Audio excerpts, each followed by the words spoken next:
salut internaute, ça me fait super plaisir d'être avec toi aujourd'hui, et le sujet, c'est ça.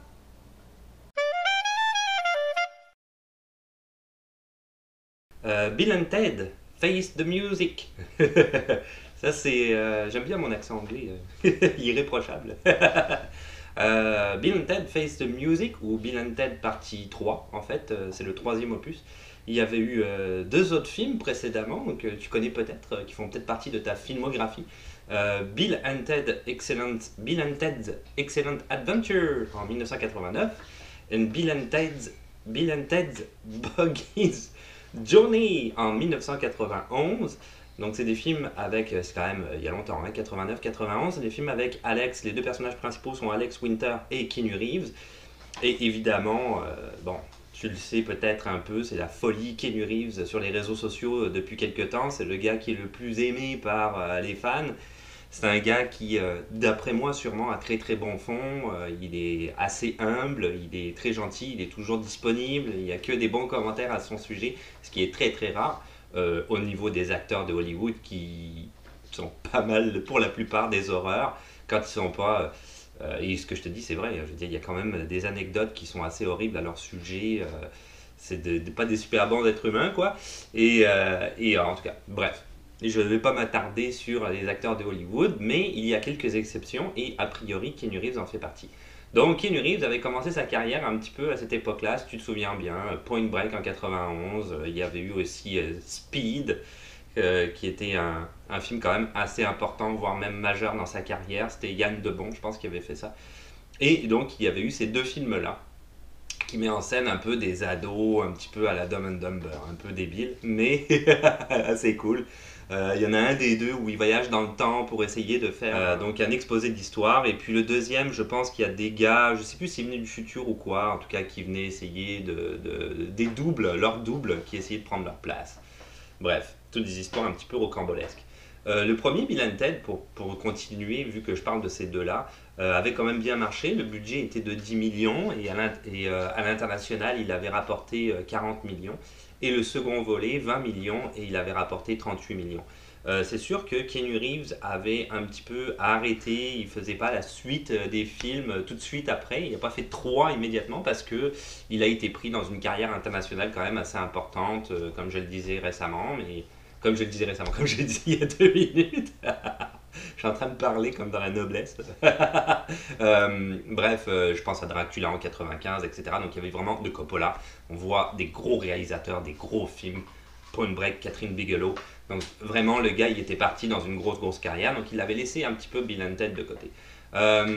Peut-être pour encore continuer à parler au niveau des réseaux sociaux, la troisième partie, donc je suis en train de parler, Bill and Ted Face the Music, a été possible grâce aux fans. C'est-à-dire que Keanu Reeves et Alex Winter, je ne sais pas si tu as été au courant ou si tu as suivi ça, mais sur les réseaux sociaux, ont remercié les fans, ils ont fait une petite vidéo pour les remercier parce que grâce à eux, la production de ce film a pu être mise en chantier. C'est sous la pression des fans que finalement la maison de production a dit ok, on va faire un troisième opus vu que ça va être super rentable.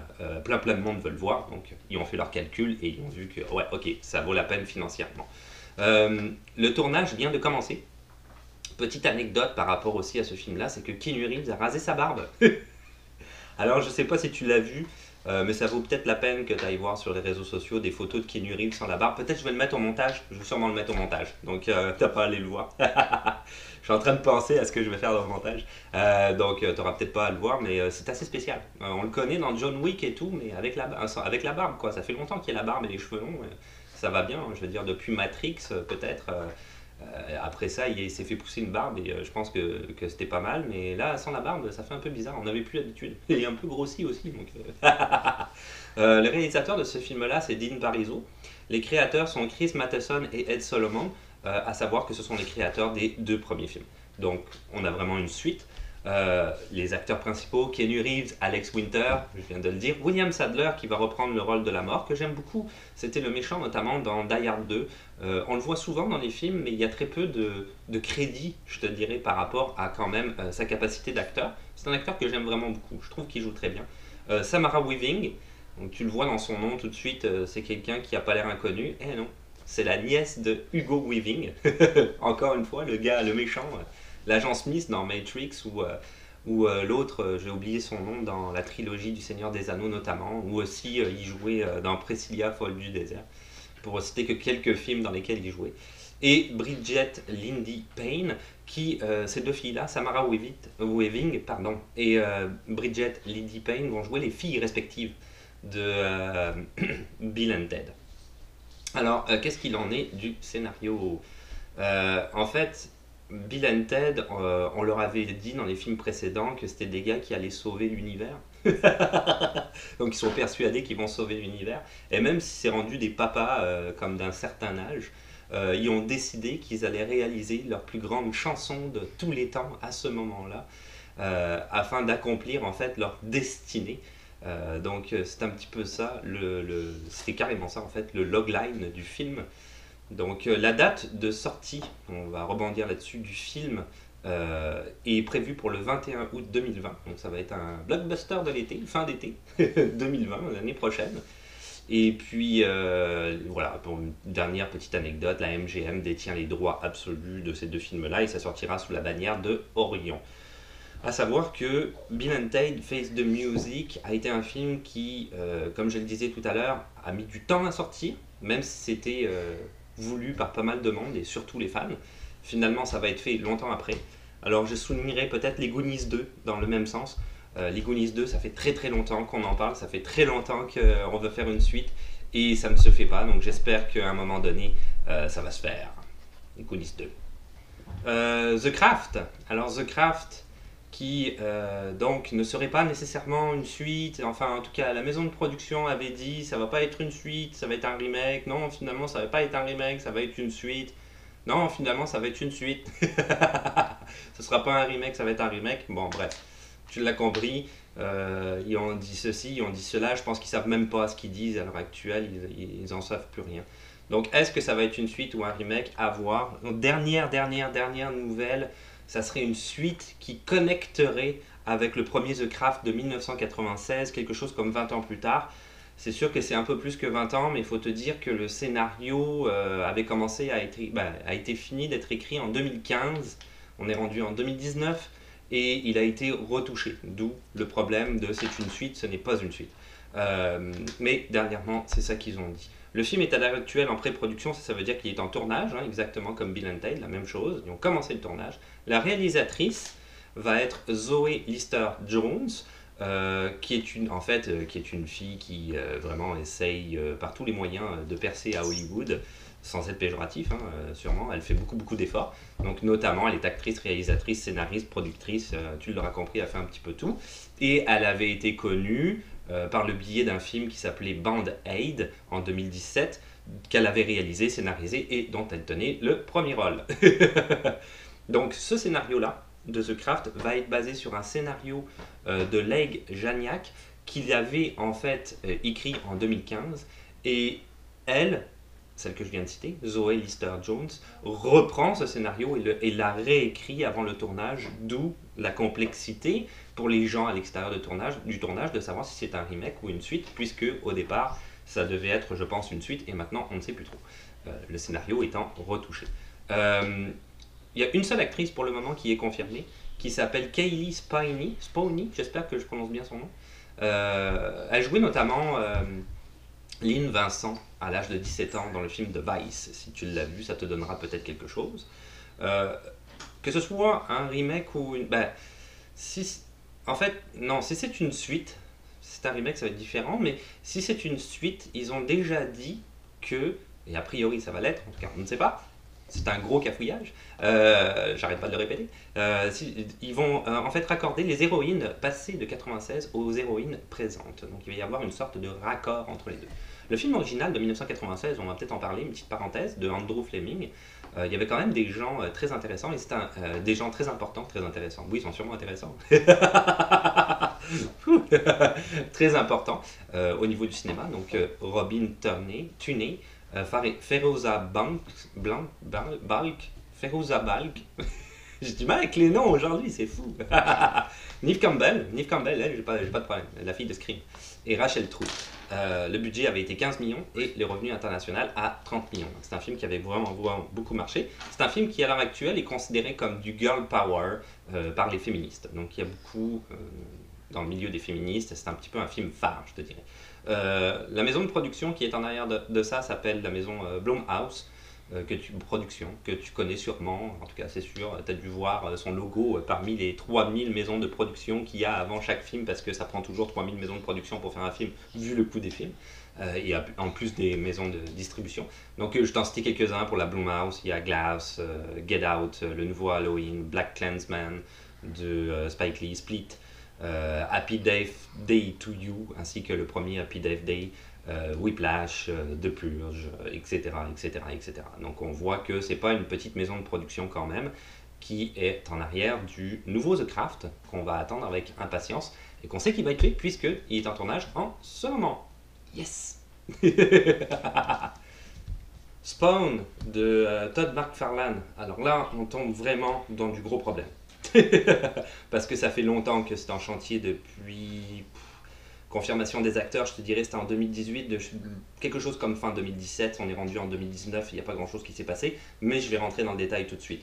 Donc Todd McFarlane, déjà pour en parler quand même brièvement, c'est un gars qui n'a jamais réalisé de film, donc ça va être sa première réalisation. C'est l'auteur des comic books Spawn et Venom. C'est lui qui a créé le personnage de Venom pour Marvel, et c'est lui qui a créé le personnage de Spawn et tout l'univers dérivatif de Spawn, c'est lui qui les a fait. Donc on voit que le gars, il veut vraiment être en arrière de son propre film, quoi, du film qui correspond à l'univers qu'il a créé. Spawn serait ce que j'ai trouvé en pré-production, fait qu'un tournage aurait commencé, mais ça reste à vérifier parce qu'il y a beaucoup de complexité là-dedans. Les acteurs qui ont déjà signé et qui attendent pour le moment, c'est Jeremy Renner. Donc Jeremy Renner va jouer le rôle de Twitch Williams et Jamie Foxx qui va jouer le rôle de Al Simons / Spawn. Le film doit être, et Todd McFarlane l'a vraiment insisté là-dessus, il faut qu'il le soit, va être rated R, mais rated R, comme ils disent en anglais, strong, c'est-à-dire vraiment puissant, si on traduit littéralement, c'est-à-dire horreur fantastique, mais quand même assez soutenu, hein, donc quelque chose de vraiment fort, produit par la Blumhouse Productions dont je viens de parler, et Todd McFarlane Film, qu'il a créé expressément pour ce film-là, parce qu'il veut avoir des droits, et on va revenir là-dessus, de regard sur la créativité. En dépit du nom du film, Spawn ne sera pas une suite du film Spawn de 1997 que moi j'avais beaucoup aimé avec John Leguizamo et Jay White. C'était un film que j'avais quand même apprécié. Il y avait beaucoup, comment je te dirais, de défauts hein, dans ce film-là. Il y a beaucoup de choses qui n'étaient pas nécessairement réussies. Des parties d'effets spéciaux, notamment avec Mae Bloya, qu'on voyait dans l'enfer, qui déjà à l'époque était quand même très mal fait, donc j'imagine même pas maintenant. Mais je me souviens de sa cape et tout, il y avait des choses qui étaient quand même très réussies dans ce film-là. Ce n'est pas une suite, et ce n'est pas non plus un film qui va, en dépit du titre, qui j'imagine est un titre provisoire, va se baser sur Spawn. Ça va se baser en fait sur le rôle de Jeremy Renner, qui détient, en tout cas, l'acteur Jeremy Renner, qui détient le rôle, on va essayer de parler en français, hein, ça va aller mieux, qui détient le rôle de Twitch Williams.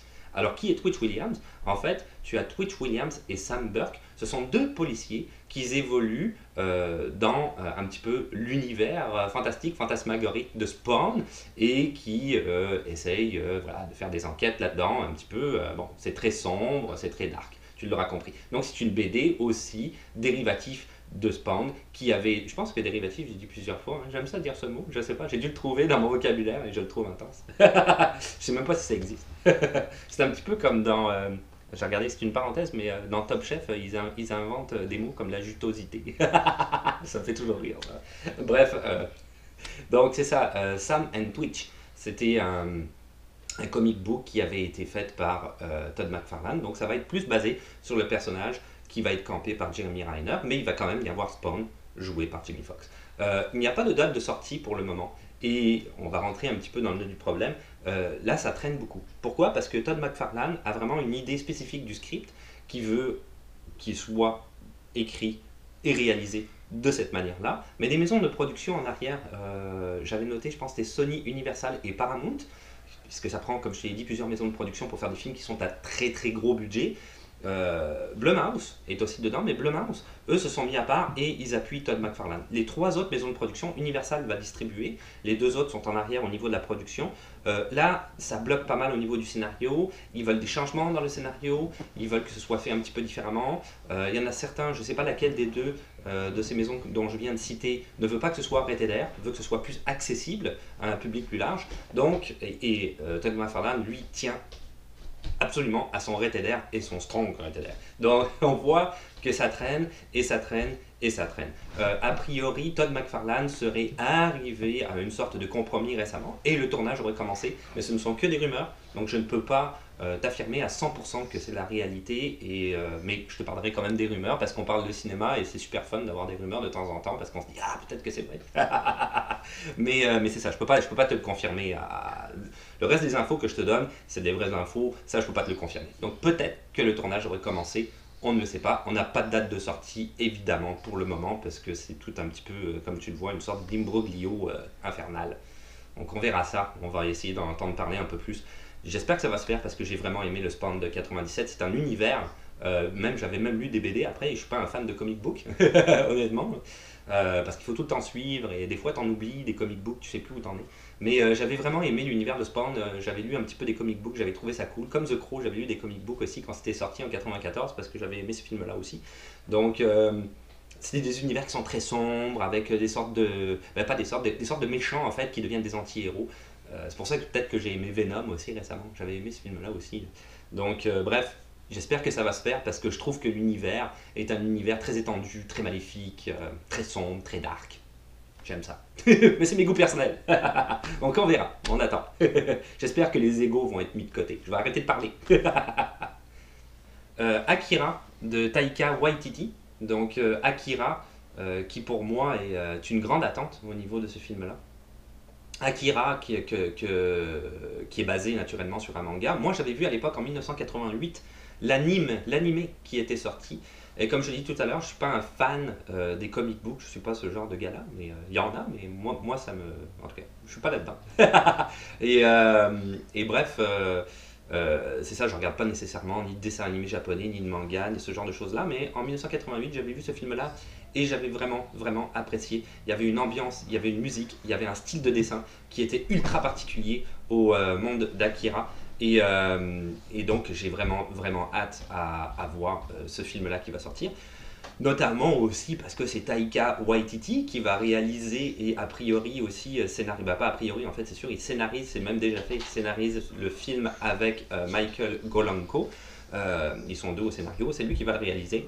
Taika Waititi, pour moi, c'est quelqu'un de monumental, de phénoménal. Il avait participé notamment à Deadpool, un petit peu, à la création en arrière de Deadpool, parce que c'est un petit peu un ami c'est un ami en fait tout court de Ryan Reynolds. Ils s'étaient rencontrés sur le tournage de Green Lantern. Je pense que c'était Green Lantern en tout cas. Le film super-héros pas super cool que Ryan Reynolds arrête pas de critiquer dans Deadpool et puis finalement il va faire une suite. C'est tellement con de faire ça. Oh, je critique ce film, j'ai détesté jouer dans ce film-là, il était stupide. Bon, je fais une suite maintenant parce que c'est rentable. C'est Hollywood quoi.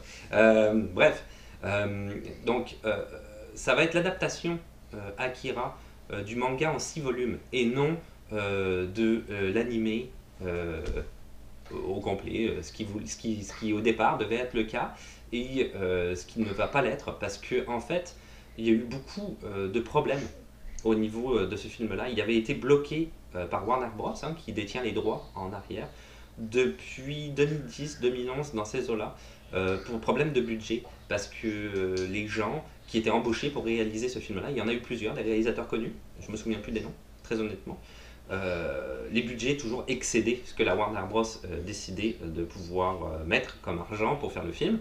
Donc finalement, ils ont carrément bloqué le film. Et là, ils l'ont donné à Taika Waititi et lui, il a décidé, contrairement aux autres, de dire non, moi je vais juste faire l'adaptation du manga en 6 volumes, donc des 6 volumes, et le budget étant beaucoup moins important, il a eu le feu vert des studios et c'est parti. Le film est en pré-production, ça veut dire qu'ils sont en train de regarder les lieux de tournage, ils sont en train de regarder comment ça va se passer. En fait, il y a même une date, le tournage va débuter en juillet 2019, donc en fait il débute là, maintenant, en ce moment, et ça va durer 71 jours dans l'état de Californie. Donc on voit que c'est vraiment plus qu'en branle, ça commence tout de suite.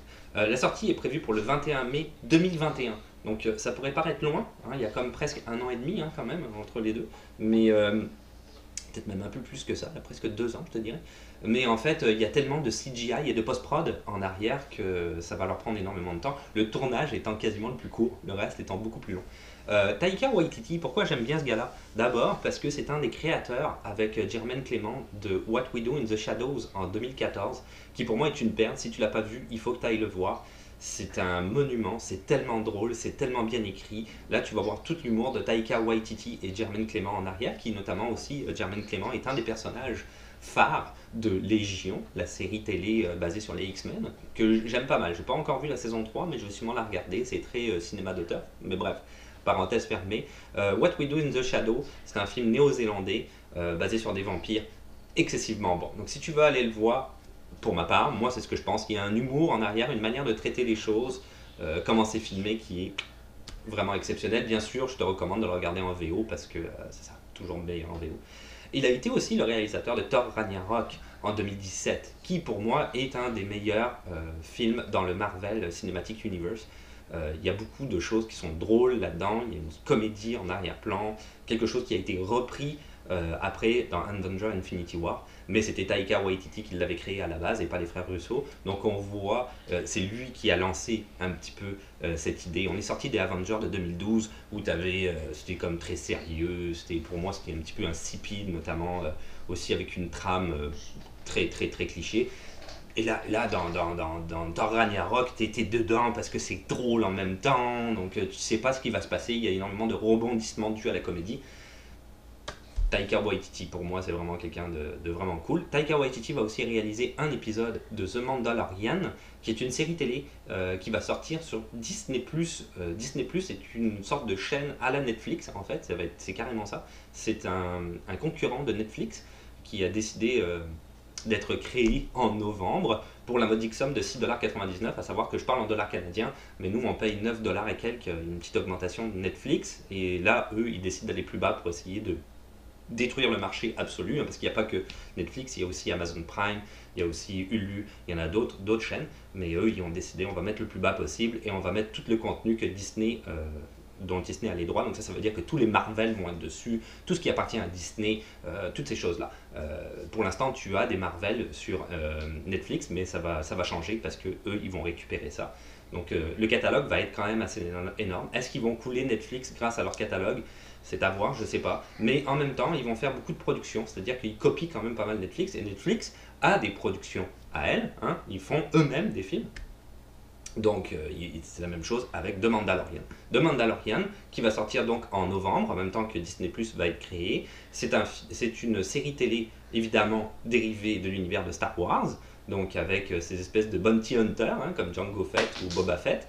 Et en fait, le héros va être Pedro Pascal, c'est lui qui va être le héros dans ce film-là, et dans cette série-là, pardon. Et c'est une série qui est produite et créée par Jon Favreau, dont un des épisodes va être fait par Taika Waititi. Donc tout ça est relié quand même. Je parlais pas de ça pour rien.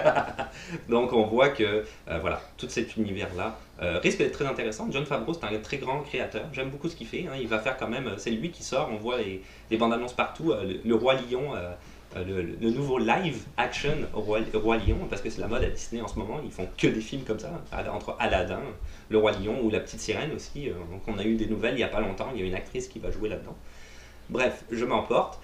Au niveau des acteurs, beaucoup de monde veulent jouer dans Akira, mais Taika Waititi a vraiment insisté sur le fait que ce film-là devait être basé sur des acteurs d'origine asiatique, étant donné que le film est un peu dans un univers néo-japonais. Plus ou moins connus d'ailleurs. Il a dit qu'il ne s'attelait pas à avoir des gens qui sont des AAA ou des gens connus, même dans l'univers des acteurs, dans l'univers du cinéma asiatique. Donc, ça ne sera pas ce qu'ils estiment en anglais un whitewashed. Ça veut dire un petit peu comme le film Ghost in the Shell avec Scarlett Johansson, où c'est un film qui est basé quand même sur l'univers japonais, et c'est beaucoup d'acteurs caucasiens, blancs, hein, américains, qui jouent là-dedans. Donc lui, il a décidé d'être quand même très fidèle à l'origine du manga. Alors il y a plein de monde, ça c'est assez drôle. J'aime ça, ce genre d'anecdote là, mais il y a plein de monde qui a tapé à la porte de Taika Waititi pour pouvoir jouer ils veulent absolument jouer dans Akira parce qu'ils savent que ça va être bon pour leur carrière, hein, on s'entend là. Donc je vais t'en citer quelques-uns. Ezra Miller, Robert Pattinson, Emile Hirsch, Paul Dano, Andrew Garfield, Michael Pitt, James McAvoy, Charlie Hunnam, Toby Kebbell, Zac Efron, Rami Malek, Keira Knightley, Rooney Mara, Mila Kunis, Kristen Stewart et Blake Lively. Tous ces gens-là ont frappé à la porte, je te dirais presque, en anglais on dit beg, ont supplié quasiment Taika Waititi d'avoir un rôle dans Akira. Et il a quasiment refusé pour tout le monde. Peut-être au niveau des actrices, il y en a une ou deux où je ne suis pas sûr. Je pense que c'est en pourparlers en ce moment. Il y a peut-être des rôles pour elles. Mais c'est pas confirmé. Donc c'est à voir. Tous ces gens-là voulaient absolument jouer dans Akira. C'était bon pour leur carrière. Mais comme je disais, lui, il va préférer des acteurs plus asiatiques.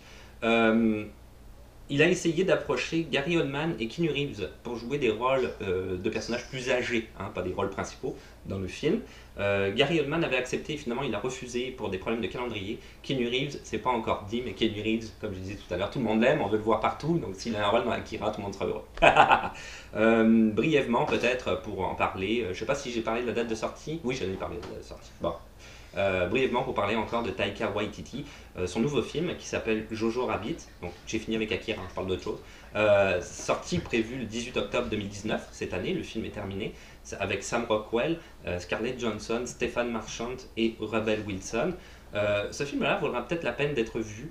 Taika Waititi s'est quand même donné le rôle d'Hitler là-dedans, donc c'est un film qui se passe pendant la Seconde Guerre mondiale, et Scarlett Johansson, qui est une maman, a un garçon, et son garçon se rencontre à un moment donné, qui est un jeune enfant, se rencontre et qui baigne dans l'univers nazi, hein, on s'entend, donc dans la politique nazie qu'il y a à ce moment-là.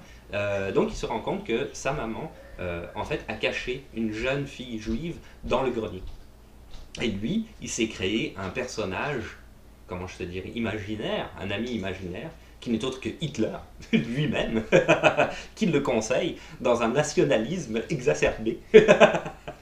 Du coup, c'est une satire un petit peu de cet univers-là, et l'enfant se demande qu'est-ce qui est bien d'être fait au niveau de la moralité par rapport à ce qu'il voit dans sa maison et par rapport à ses convictions dites politiques. Donc, c'est une sorte de comédie satirique faite par Taika Waititi. Ça risque d'être très drôle. Je te renvoie à What We Do in the Shadows si tu l'as pas vu. Et si tu l'apprécies, peut-être que du coup tu vas te dire « Ah, j'ai vraiment hâte de voir ce nouveau film-là, ça va sûrement être bon. » Je sais pas. Moi, je vais le regarder, on verra bien. Et voilà, donc c'est ça. Ça finit ce que je voulais dire sur Akira. Enfin. Et voilà, c'est tout pour aujourd'hui. Donc c'était ce nouveau Ciné News. J'espère que ça t'aura intéressé d'avoir ces nouvelles-là sur la planète Hollywood. Qu'est-ce qui se passe en ce moment? Donc on verra bien, comme je le disais tout à l'heure, comme Spawn, c'est comme pas sûr que ça se passe, oui ça va se faire, mais quand, bref, ça traîne un peu en longueur, mais on espère que ça se fera, et on espère que ce sera bon. Bref, pour le reste, c'est comme d'habitude, si tu veux laisser des questions, des suggestions ou des commentaires, dans les commentaires, c'est toujours bienvenu. Un petit pouce bleu, parce que ça fait toujours plaisir. De ne pas oublier de t'abonner, hein, parce que c'est plus facile de savoir quand est-ce qu'une nouvelle vidéo va sortir, hein, c'est certain. Et puis, on se retrouve. À la prochaine. Ciao, bye.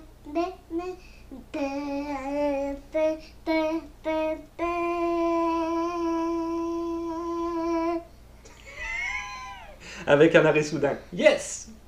Ça, c'est fait. La musique, c'est fait. T'es bon en musique? Ouais.